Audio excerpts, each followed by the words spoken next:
Audio Jungle.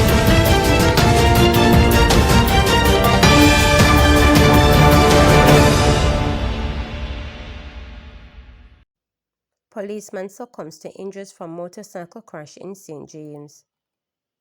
A policeman who was seriously injured when his motorcycle collided with a taxi along the Unity Hall main road in St. James yesterday morning has died. He died while undergoing treatment at the Conner Regional Hospital in Montego Bay. Superintendent Andrew Nish, the commander for Hanover, said police personnel in the division, as well as residents, are now in mourning, as the deceased policeman was well loved and respected. The matter is being investigated by the St. James Police, but efforts to get a preliminary account of their investigation proved futile. The crash reportedly occurred shortly after 8 a.m. Toy gun seized at Corporate Air Primary School, police concern. Head of the St. Andrew South Police Division, Superintendent Damon Madison, has raised concern about the presence of toy guns in schools following the confiscation of 4 at a Corporate Air Primary School yesterday. Speaking with reporters, Madison noted that the police have since seen toy guns turning up in schools across the corporate area, describing it as a problem. He said plans are afoot to address the issue. Regarding the incident, reporters understand that the police were called to the primary school over the toy guns and that some students found in possession of them were spoken to. The students were also counseled about bullying. The toy guns were seized. Madison told reporters that a senior policeman probed the matter and they expect to get a report on Thursday. Reporters gathered that 6 toy guns were also seized, however, Madison said he could not speak of it. Police charged St. Elizabeth man with possession of identity information.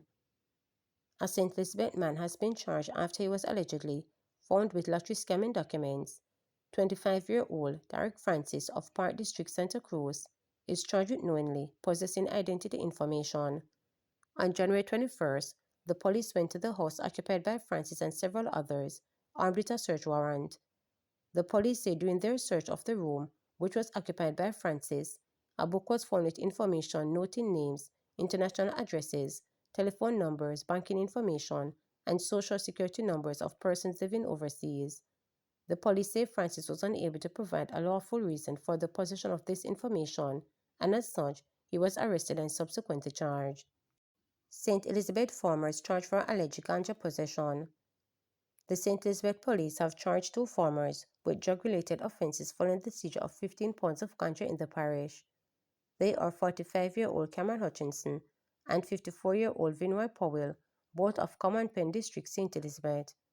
The police say on February 2nd, about 12:20 p.m., a grey BMW motorcar was signaled to stop in the Woods District. During a search of the vehicle, a total of 15 pounds of vegetable matter resembling ganja was reportedly found in the trunk of the vehicle. Both men were later charged for possession of ganja, dealing in ganja, and trafficking ganja. Attorney General, Solicitor General clarified tie after by-election. A letter signaling, jointly by the Attorney General and the Solicitor General, had advised that Clause 32 of the Local Government Act clearly lays out what happened when a tie occurs after a by-election. Minister of Local Government and Community Development Desmond McKenzie has informed that their response states that whether there is a tie in the political representation following a by-election, the person who occupies the chair as chairman before the by-election remains as the chairperson after the by-election. Additionally, Clause 19 of the Act states that the tenure of the chairperson of a municipal corporation lasts for one local government election to the next, and the only way in which that chairperson can be removed between island local government election is if there is a non-confidence motion supported by the majority of all councillors in the municipality no sooner than 12 months after the date of the last local government election.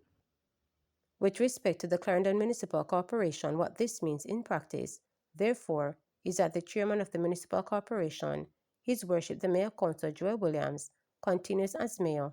The deputy mayor of the Clarendon Municipal Corporation, Councillor Clive Mondo, remains as deputy mayor, he stated. Mackenzie provided the legal advice from the Attorney General and Solicitor General regarding the statement that presently exists at the Clarendon Municipal Corporation following the by-election in the Inn and Town Division last year, a Wednesday post-cabinet press briefing at Jamaica House. The by-election in the Inn and Town Division on November 22, 2024, resulted in an overall tie in the number of councillors in the Clarendon Municipal Corporation.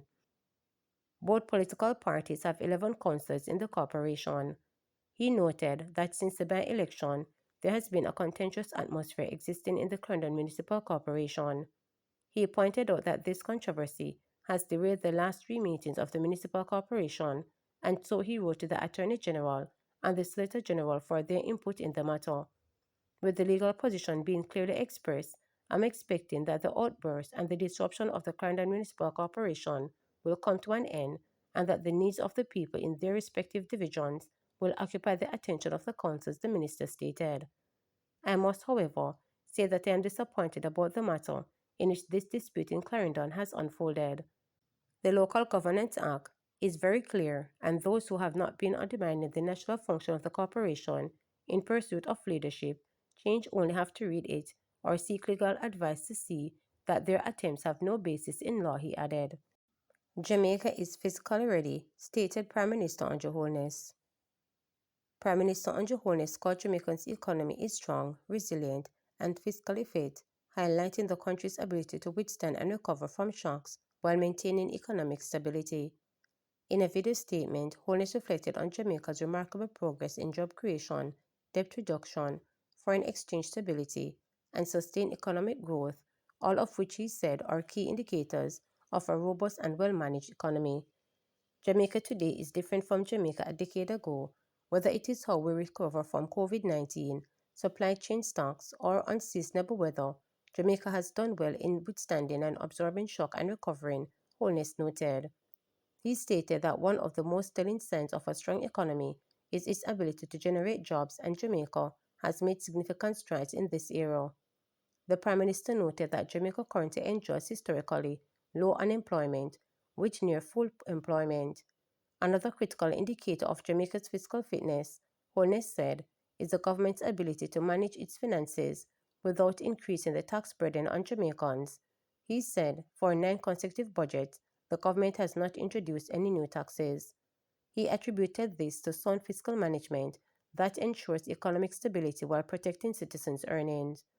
Holness also mentioned that Jamaica's approach to debt reduction has also positioned the country as a global example of responsible financial management. He noted that the debt to GDP ratio is set to fall below 70%, the lowest in 30 years. This achievement signals the government's commitment to reducing national debt with maintaining essential investment in infrastructure, social services, and economic growth. The Prime Minister says the stability of the Jamaican dollar is a free traded currency system further demonstrated the country's economic resilience. Jamaica has never experienced this level of foreign exchange stability despite having a free-flowing currency, probably the only one in the region, Holness noted. Holness also underscored that Jamaica has maintained a more quarter of economic growth than decline, proving that the country's ability to sustain momentum even in challenges along the global conditions. He said this consistency goes highlight the effectiveness of government policies and economic strategies that continue to drive investment, productivity, and prosperity.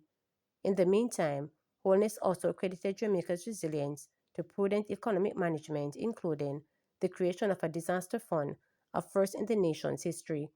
This initiative, he said, allowed the government to swiftly support farmers following Hurricane Beryl and subsequent weather events, leading to increased agricultural production and lower farm game prices. Jamaica today is different from Jamaica a decade ago, whether it is how we recover from COVID-19, strange supply, or unseasonable weather. Jamaica has done well in withstanding and absorbing shock and recovering, he affirmed. Holness reaffirmed his commitment to ensuring that Jamaica remains economically stable, fiscally responsible, and positioned for growth. The truth is undeniable. Even the most biased and Gerard commentator cannot dispute it. Jamaica is fiscally fit, he stressed.